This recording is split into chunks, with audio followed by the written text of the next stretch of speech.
Ouais, moi j'écoutais grave, j'écoutais j'écoutais plein de trucs, mec. Non, pardon.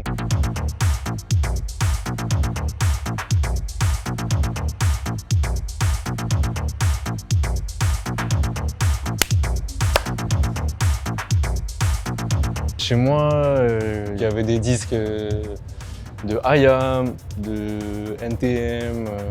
Je t'explique ce que je kiffe, c'est de fumer des spliffs. J'écoutais les JBs et tout, beaucoup de funk comme ça. Après, pas mal de rock aussi à un moment, mais rock psyché un peu parce que mon père il aimait bien le rock psyché. J'ai écouté beaucoup de rap de Mobb Deep, des mixtapes de Cut Killer.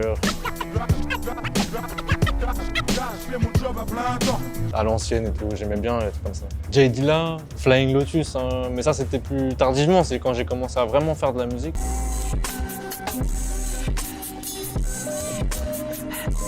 J'étais dans cette vibe à Los Angeles de ces mecs-là, un peu là, qui faisaient du son comme ça. Et ça m'a ouvert aussi à la musique anglaise et tout.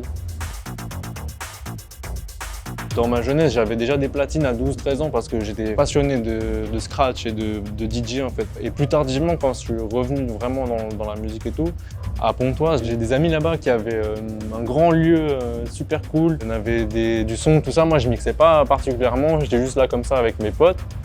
Et il y avait le frère de mon pote qui mixait de la grosse jungle et tout, des gros disques. Et à un moment, il voulait juste aller aux toilettes. Et il m'a dit « T'es chaud, tu reprends vite fait les platines ». Je dis « Vas-y, direct ». T'as du jungle là? Là, j'ai mixé de la jungle, il fallait y aller direct. Du coup, au taquet, tu vois, je savais mixer déjà un peu, mais c'était la première fois où je me suis lancé comme ça devant des gens avec des vinyles qui n'étaient pas les miens.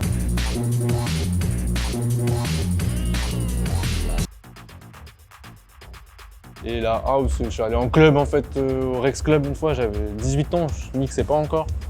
Et j'ai vu Mr G là-bas. C'était par hasard, j'étais jamais allé en club avant. Et voilà, là, à ce moment-là, j'ai vu Mr G sur sa MPC. J'ai vraiment vrillé quoi, à cette soirée. Ça m'a choqué quoi.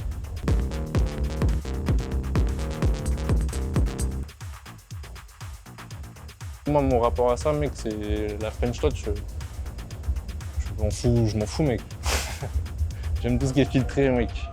J'aime bien quand c'est voluptueux, tu vois, quand il y a du volume, quand il y a des courbes, quand il y a de la matière, quand ça devient emmitouflant. C'est des effets que tu retrouves dans la musique électronique.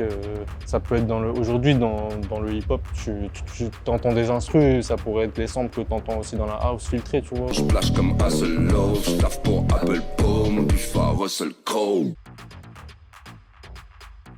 J'écoutais pas trop, à vrai dire. Je connaissais de loin parce que j'étais dans d'autres moods, toute ma jeunesse entre guillemets. J'étais, comme je te dis, plus dans le hip-hop instrumental, dans d'autres styles et tout.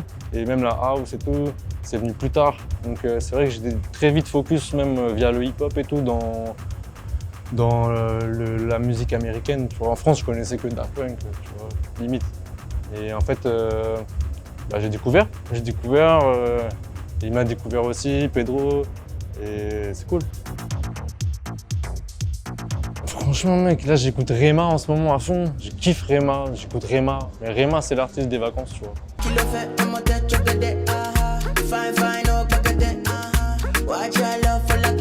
Ça c'est ma copine qui m'a fait découvrir, mais j'écoute un petit peu Setangana.